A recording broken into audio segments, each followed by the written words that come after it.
Hello, everyone. First, I have to tell you that I am most honored to have been asked to make a presentation to your national conference on men's issues. The work that Indian men and women have been doing in the area of men's rights has for years now set the bar for everyone else in the world concerned about men's issues. Your dedication, organization, and consistency is something I greatly admire and learn from all the time. I also have to admit to a little bit of nervousness. Like all Westerners, I know so little of your country and your culture. As I'm sure you're aware, our media and schools in the United States are very poor sources of information about India. For the most part, all we are told is that India is a poor country with many people. If it were not for the incredible story of Gandhi and your liberation from British colonialism, we would know even less. Each conversation I have with people from Save Indian Family Foundation, and I have had many now, has taught me more than a lifetime of living in the U.S. And yet I have learned only that I need to learn more. So, with that, allow me to say that while I was asked to deliver a speech, with some amount of authority, I suppose, I am also with you in spirit here as a student, seeking to learn more about the remarkable standard that you've established for what it takes to make a men's rights organization work. I'd like to begin by pointing out that despite some of the cultural differences between India and America, it is clear that we share some very common problems and concerns. I note that this is your 8th annual National Conference on Men's Issues. It also happens to be happening in the same month that A Voice for Men celebrates its 8th anniversary as a men's issues organization. It seems to me that the emerging consciousness of men's issues is an almost spontaneous global phenomenon. It almost certainly has a lot to do with the internet. As soon as we had the technology for people to gather in groups at will and seek out like-minded people in an atmosphere free of shame and social pressure, they did. Some issues are specific in a regional sense. For instance, in America, we've been spared the nightmare of dowry abuse and the rampant suffering that your men and families endure because of it. In the larger picture, that of men facing wholesale legal discrimination in family and in criminal law, we see problems that know no national or cultural boundary. America and India are both countries where family problems too often result in men in ruin, men behind bars, and men in graves. The impact of that is being felt in both our countries with toxic, corrosive effects on our families. You can see the concern for this expressed even in a name like Save Indian Family Foundation. We also share in the systematic demonization of men and the same manufactured hysteria about rape. Delhi has been called the rape capital of the world in the media. It is a fantastic lie, but no more so than the propaganda that American universities are all hotbeds of sexual assault. Very importantly, men in India and the United States, as well as most other countries in the world, live in a false narrative that paints men as having all the power and having that power at the expense of the women we protect and for which we provide. Finally, and this brings me more to the topic of my presentation today, we are cultures whose men are killing themselves at alarming rates.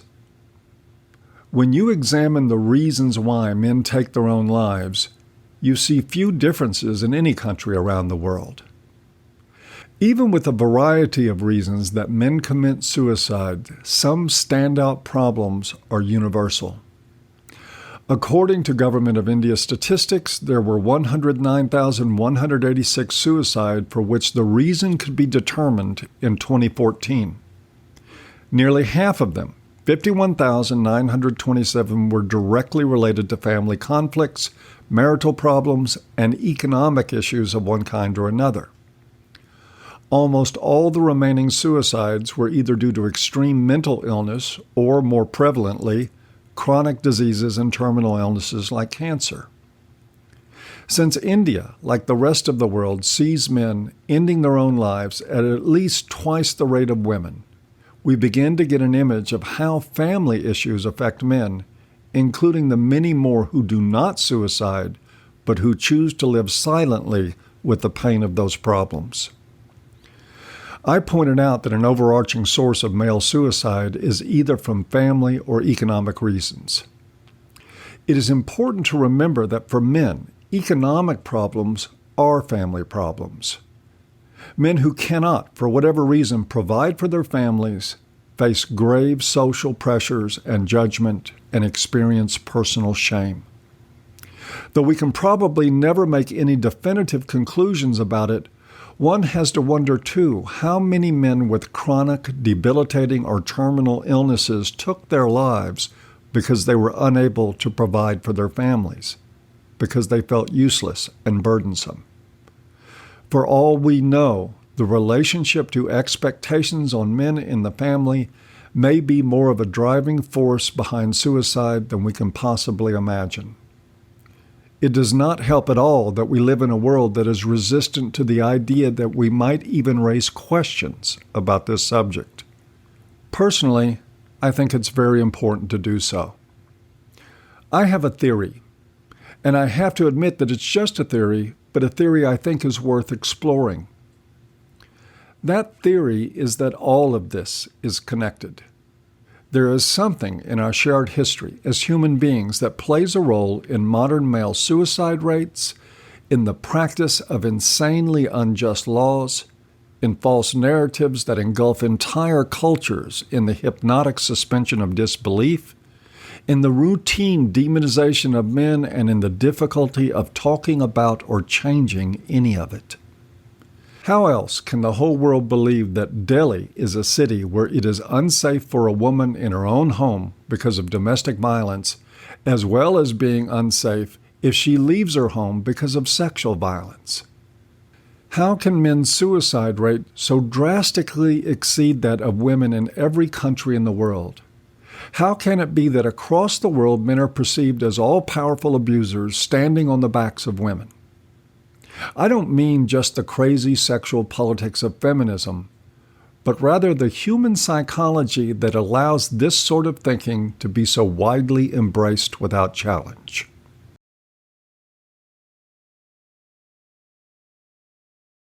In one way or another, I've been involved with the mentoring and counseling of men for 30 years.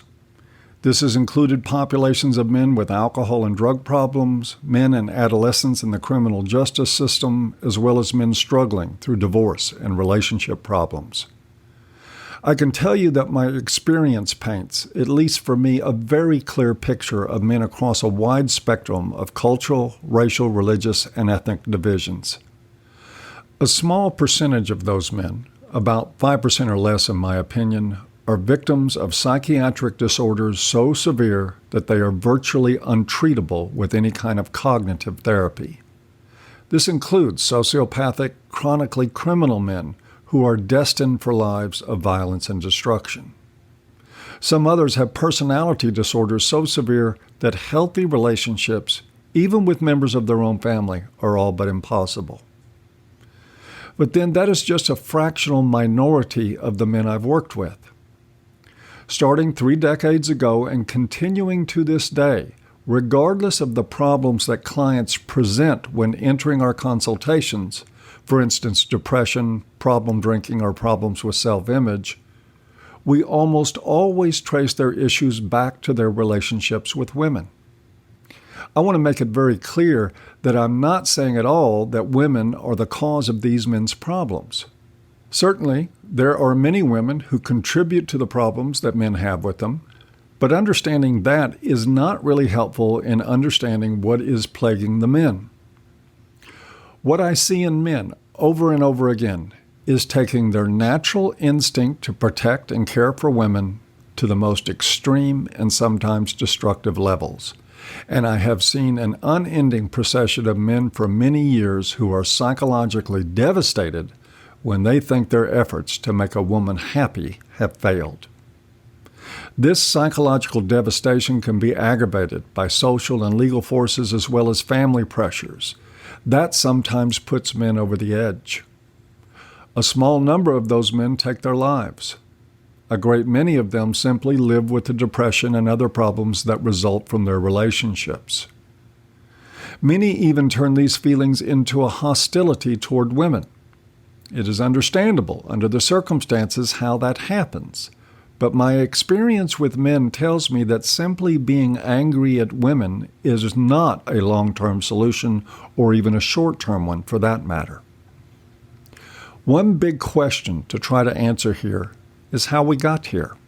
How did we get to the place when our healthy instinct to care for women turned into a powerful force that left our happiness and self-worth in the hands of women and became so destructive in the everyday lives of men? I can't pretend to know all the answer to that, nor do I think anyone else can. I think the best we can do is explore and discuss possibilities. And I think that conferences like the ones put on by Save Indian Family Foundation, A Voice for Men, and Justice for Men and Boys are some of the very few places in the world that this kind of discussion can happen. One of the things I find useful in developing an understanding of issues is commonality, not just in commonly shared problems, but in shared history. With that in mind, I recently had an interesting thought about our respective countries. Not only do we share some of the same problems faced by men and boys, we share another particular historical similarity. In fact, as you look around the globe at the countries that share the most unjust forms of legal discrimination against men, we see countries like India, Canada, the United States, and Australia at or near the top of the list. All of these are countries where men face perilous legal and social injustices, and where, despite the fact that women are increasingly favored in law and custom, there is a prevailing perception that women are downtrodden and mistreated for the benefit of men. These are also all countries that share a history of British colonialism. Now, certainly I'm not blaming the ills of men in India and elsewhere in the world on the British. Indeed, the United Kingdom could justifiably be placed on that list of other countries where the anti-male discrimination is flourishing with disastrous effects. Just last month, I had the pleasure of co-hosting and speaking at the Second International Conference on Men's Issues there in London, where, among other very fine speakers, a British MP talked openly about how the criminal justice system there discriminates harshly against men. Still, one cannot deny the historical reality of British colonialism spanning many hundreds of years and of the influence the British have in every culture which they've dominated. One of the forms of influence includes an exaggerated and sacrificial elevation of women above the well-being of men. Indeed, at times it is elevating women above the importance of even their needs. Following is a brief movie clip. It is from a 1992 American historical drama, The Last of the Mohicans.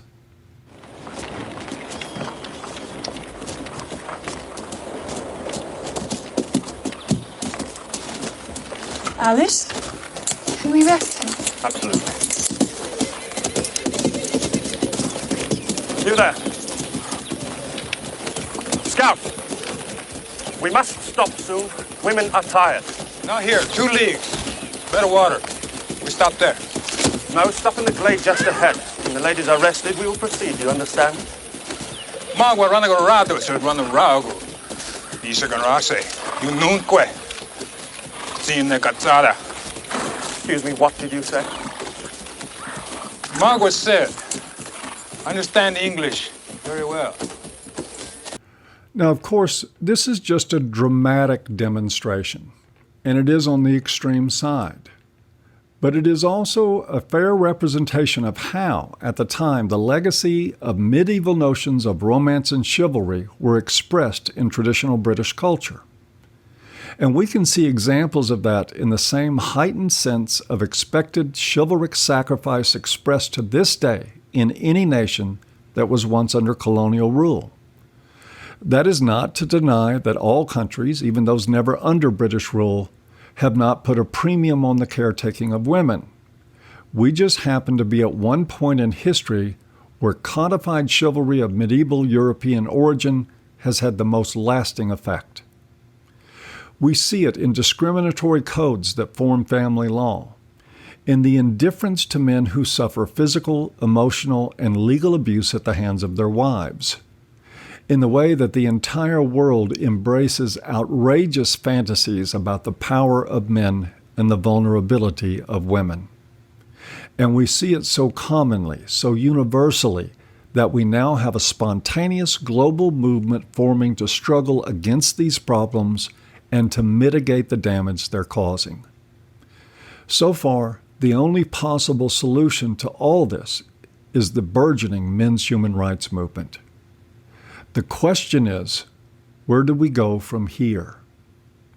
The answer to that, in my best estimate, is inward. What we know from examining all major changes in the way we express laws and customs worldwide is that it must begin with a change in the cultural narrative. It must begin with changes in the hearts and minds of people. Until enough people want the changes in laws, the laws won't change. Until the light of truth is seen by enough people, cultures will continue to live in the grip of deceptive and erroneous mythologies. And right now, all the evidence I look at points to a desperate need to bring reason and rationality back to our customs where it concerns the relationships between men and women.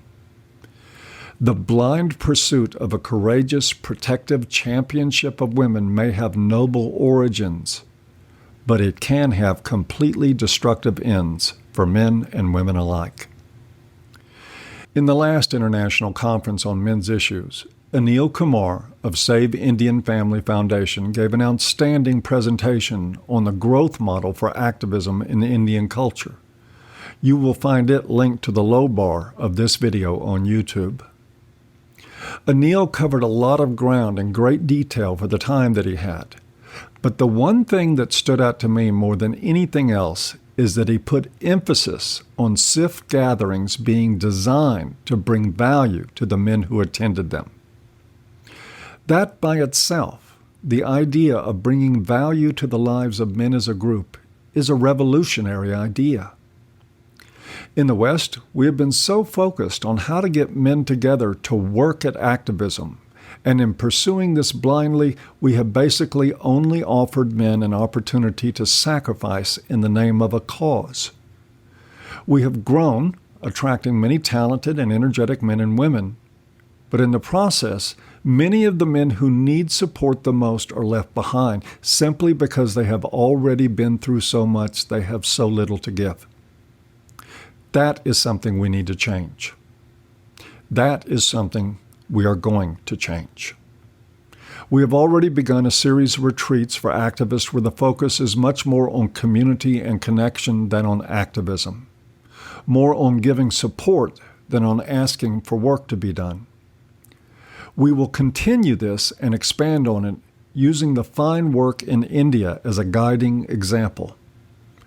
Hopefully, in the process of doing this, we can combat the core problem and spread the message that men and boys are worth more than simply what they provide. Perhaps if enough men get that message and pass it on to their sons, we can build a worldwide culture that naturally sees men as a group, as an integral part of the picture when we think of human rights. Finally, I hope to see much more work on developing international connections between men's rights organizations across the world. If you look at what is happening, you can see that this is already in progress and is happening organically.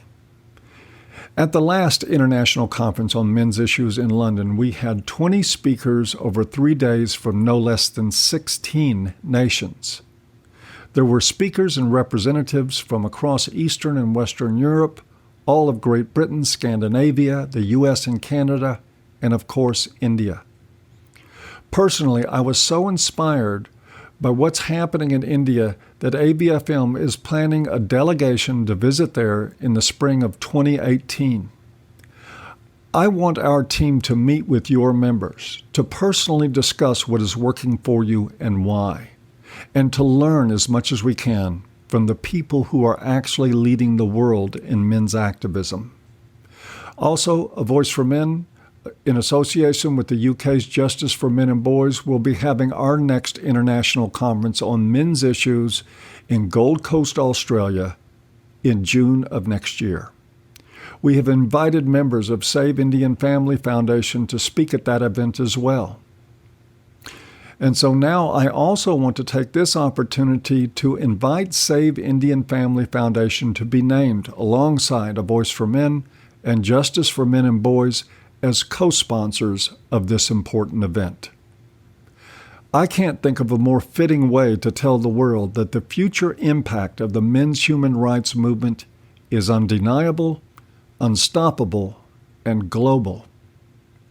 Whatever differences we may have, be they political, cultural, or any other way, we all share the common idea that we ignore the issues faced by men and boys at our own peril, that men's rights are human rights, and that men's issues are human issues. Thank you.